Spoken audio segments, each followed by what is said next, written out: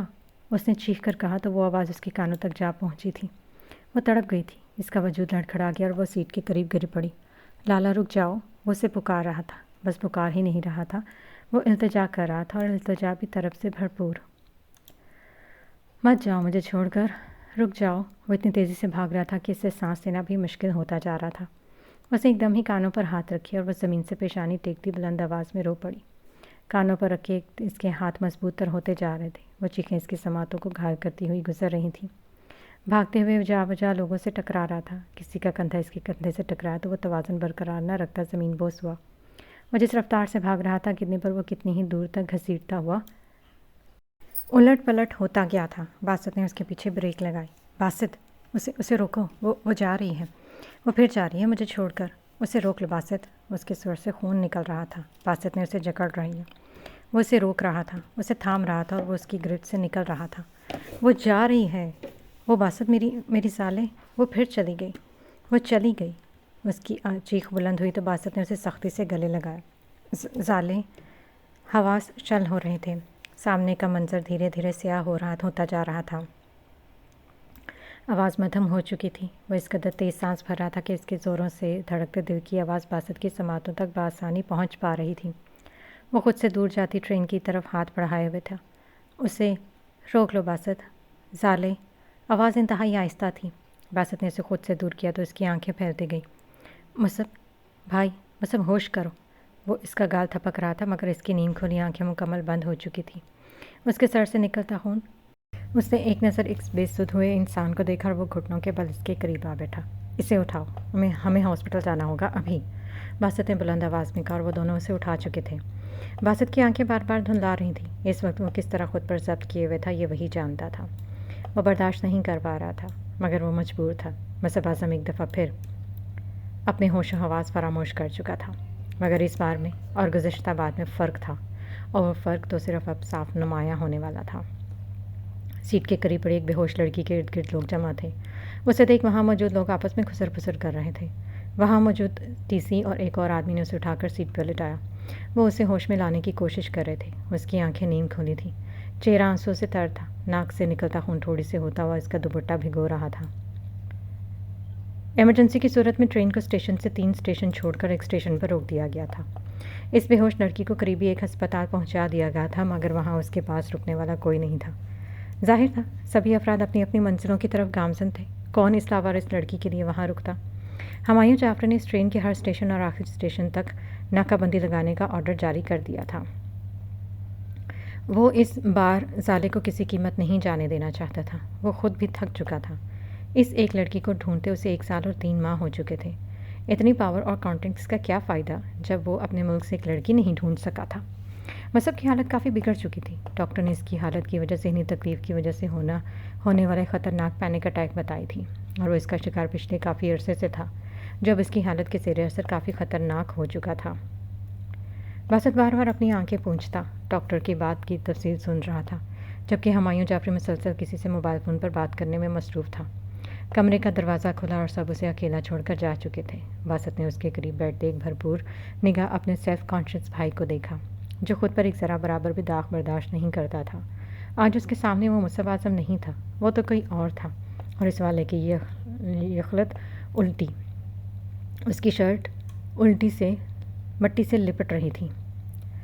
آدھا کندھا خون سے بھرا ہوا تھا، پاؤں زخمی اور جوتوں سے آ رہی تھی، تلووں پر لگے ذرات اور ان سے نکلتا خون وہ کوئی بھٹکا ہوا دیوانہ معلوم ہو رہا تھا۔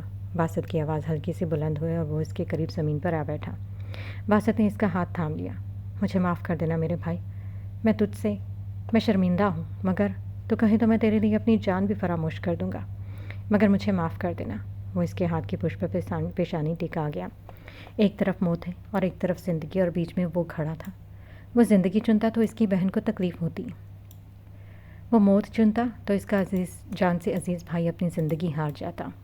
وہ بے بس تھا اور مجبور بھی، اور باسط عزیز کو زندگی میں پہلی بار بے بسی اور مجبوری کے بیچ جو جھتی تڑپ زدہ کیفیت کا اندازہ ہوا تھا، اور وہ تڑپ اٹھا تھا۔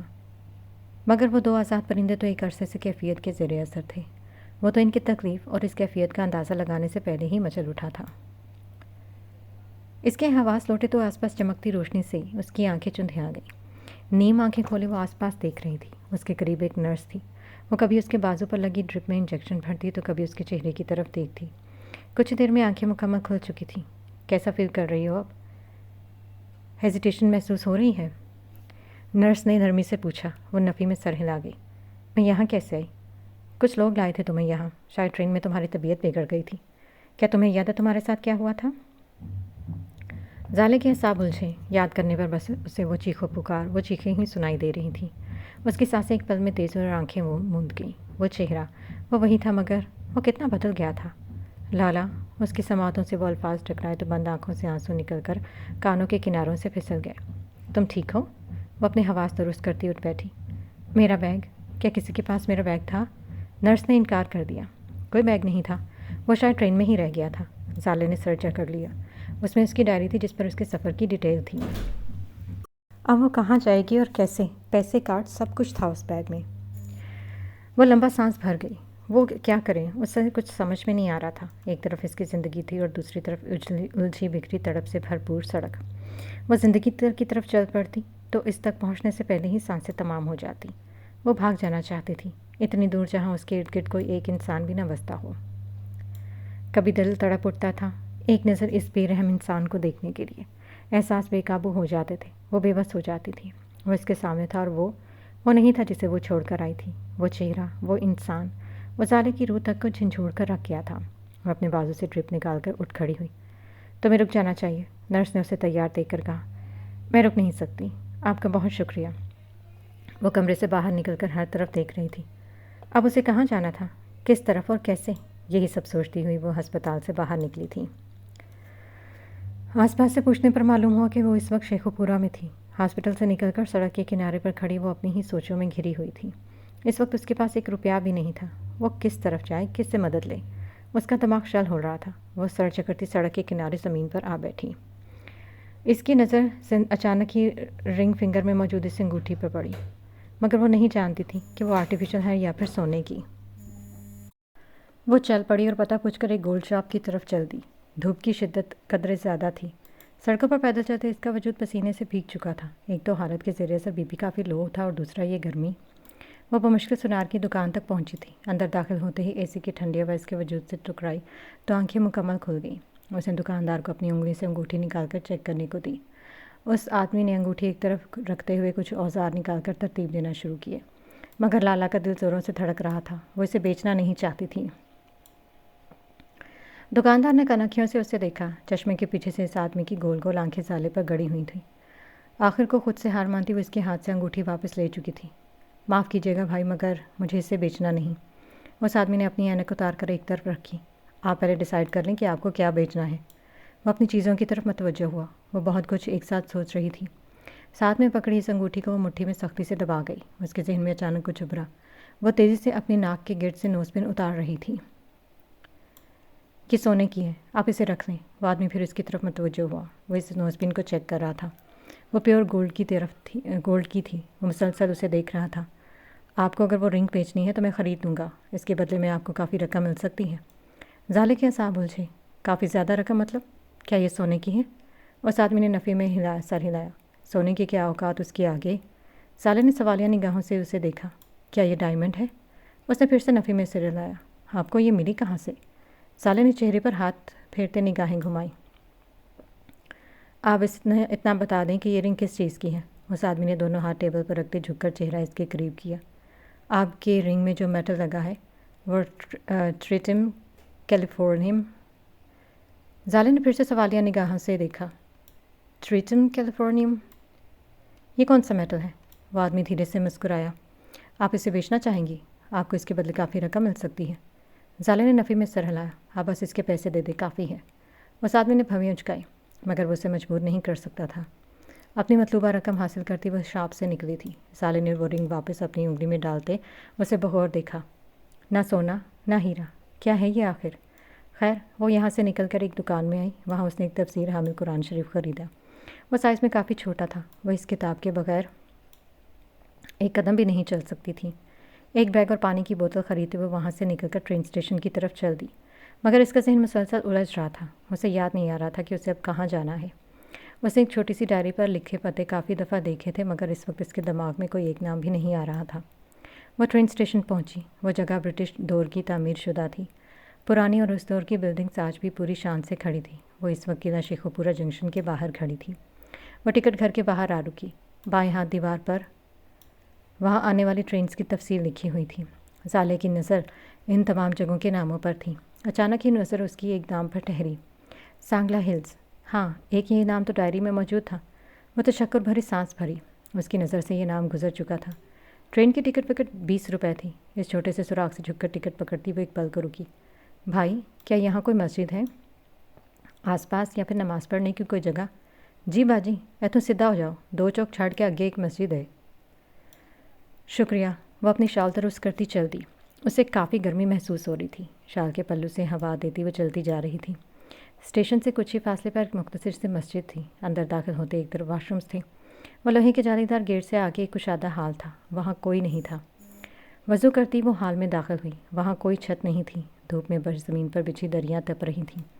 کچھ ٹوٹی لکڑیاں اور ایک زنگ لگا زمینی پنکھا کونے میں پڑا تھا۔ وہ اپنا بیگ ایک اونچی جگہ پر رکھتی ہال کے بیچوں بیچ آ رکی۔ گرمی کی شدت بڑھتی ہی جا رہی تھی۔ وقت دوپہر کے 3 بجے کا تھا۔ ظہر ادا کرتے ہوئے اس کی پیشانی سے ٹپکتا پسینہ زمین پر گر رہا تھا۔ ان قطروں میں آنسو بھی تھے۔ وہ جھکتی تو پلکوں پر ٹھہرے آنسو پھسل کر گر پڑتے۔ وہ چہرہ اس کی بند آنکھوں کے سامنے سے ایک پل کے لیے بھی اوجھل نہیں ہو پا رہا تھا۔ وہ بظاہر تو آیات کا ورد کر رہی تھی، مگر اس کا دھیان کہاں تھا؟ شاید کسی کی یاد میں۔ وہ الٹ سی گئی تھی۔ اس نے اپنا خیال چھٹکا اور پھر سے نماز کی طرف دھیان مرکوز کیا، مگر وہ بار بار بھٹک رہی تھی۔ دعا مانگتے وقت اس کی سسکیں اس خالی اور کھلے حال میں ہر طرف گونج رہی تھیں۔ وہ رب سے معافی مانگ رہی تھی، اپنے گناہوں کی نہیں، اس عبادت کے بیچ میں اس بھٹکم بھٹکی کی۔ لب کانپ رہے تھے، حلق قدرے خشک ہو چکا تھا۔ وہ اٹھی اور پانی کے چند گھونٹ حلق سے اتارتے کچھ نارمل ہوئی۔ وہ مسجد سے نکلی تو اس کی نظر کچھ ہی فاصلے پر بنی ایک چوکی پر پڑی۔ وہ ایک دم ہی پلٹی تھی۔ اس کے قدم تیز ہوئے اور وہ واپس مڑ کر دیکھنے سے کترا رہی تھی۔ واپس اسٹیشن کے ہال سے گزر کر وہ خالی بینچ پر آ بیٹھی۔ ٹرین کے آنے میں ابھی 5 منٹ تھے۔ کچھ ہی دیر بعد وہ ٹرین میں سوار ہوتی اپنے نئے ٹھکانے کی طرف چلتی۔ جسم کا پرسا تھکن سے چور تھا، کندھوں سے لے کر پاؤں کی ایڑی تک تکلیف میں تھی۔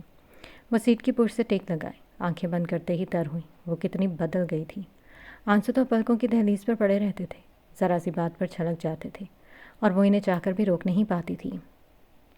اسے تکلیف ہو رہی تھی، تھکن کی وجہ سے نہیں، اس تڑپ کی وجہ سے جسے نہ چاہتے ابھی وہ نظر انداز کر آئی تھی۔ مگر بے بسی کی انتہا بات یہاں ختم ہوتی ہے۔ ایک دن کے بعد اس کے کھوئے ہوئے حواس لوٹے۔ اس کی سماعتوں سے ڈھیروں ہی آوازیں ٹکرا رہی تھیں، کہیں کسی کی چیخ و پکار تو کہیں کسی مسلسل ہنسنے کی آوازیں۔ کہیں وہ سیاہ آنکھیں تو کہیں اور چمکدار موتی، کن پٹیوں کی رگیں سخت ہو رہی تھیں، سانسیں دھیرے دھیرے تیز ہوتی جا رہی تھیں۔ دور کہیں سے اسے اپنا نام سنائی دے رہا تھا، شاید کوئی اسے پکار رہا تھا۔ معدوم ہوئے حواس کے باوجود وہ شدت سے دعا کر رہا تھا کہ پکارنے والی صرف ایک ہی انسان ہو۔ جیسے جیسے آنکھیں کھلتی گئی، باسط کی صورت اس کی آنکھوں میں لہرائی۔ وینٹیلیٹر کے نیچے اٹھتی بھاپ تیز ہو چکی تھی۔ مصب، آواز صاف ہو چکی تھی۔ تو ٹھیک ہے؟ کیسا محسوس ہو رہا ہے؟ مجھے سن پا رہے ہو؟ وہ مسلسل بول رہا تھا۔ اس کا ہاتھ اٹھا اور اپنے چہرے سے مصنوعی سانسیں اتار چکا تھا۔ زالیں مل گئی؟ آواز انتہائی مدھم تھی۔ باسط نے سختی سے لب بھینچتے خود میں ضبط کیا۔ باسط، میں نے اسے دیکھا تھا، وہ بڑبڑایا۔ وہ زالیں نہیں تھی بھائی، مصب کے اعصاب تنے۔ وہ اسے گریبان سے جکڑ چکا تھا، مگر اس کی گرفت مضبوط نہیں تھی۔ وہ زالیں ہی تھی، وہ میری زالیں تھی باسط۔ میں نے اسے دیکھا تھا، وہ رو رہی تھی، اسے تکلیف ہو رہی تھی۔ وہ ٹوٹے بکھرے سے الفاظ ادا کر رہا تھا۔ مصب، ہوش میں آ بھائی، وہ نہیں تھی، وہ تھی۔ اس نے تڑپ کر کہا۔ میں اسے کیسے نہیں پہچان سکتا باسط؟ وہ میری زالیں ہی تھیں۔ باسط نے اس کا سر اپنے کندھے سے لگاتے تھپکا۔ ریلیکس ہو جا مصب، تیری طبیعت اس وقت ٹھیک نہیں، ٹیک اے ریسٹ۔ اس کی سسکیاں دھیرے دھیرے بڑھ رہی تھیں۔ وہ وہی تھی وہ، اس کے لبوں پر بس ایک ہی بات تھی۔ وہ شل لیٹا بس یہی بات بار بار دہرا رہا تھا، اور باسط بار بار اسے دلاسا دے کر آخر تھک چکا تھا۔ ہمایوں جعفری اس کی فوج نے ہر اسٹیشن سے چھاپا مار لایا تھا، مگر انہیں زالیں کہیں نہیں ملی تھی۔ پورے 3 دن کے بعد وہ ہسپتال سے ڈسچارج کر دیا گیا تھا، مگر وہاں سے نکل کر گھر نہیں گیا تھا، وہ کہیں اور گیا تھا، اور اس جگہ کا پتہ بس مصب ہی جانتا تھا۔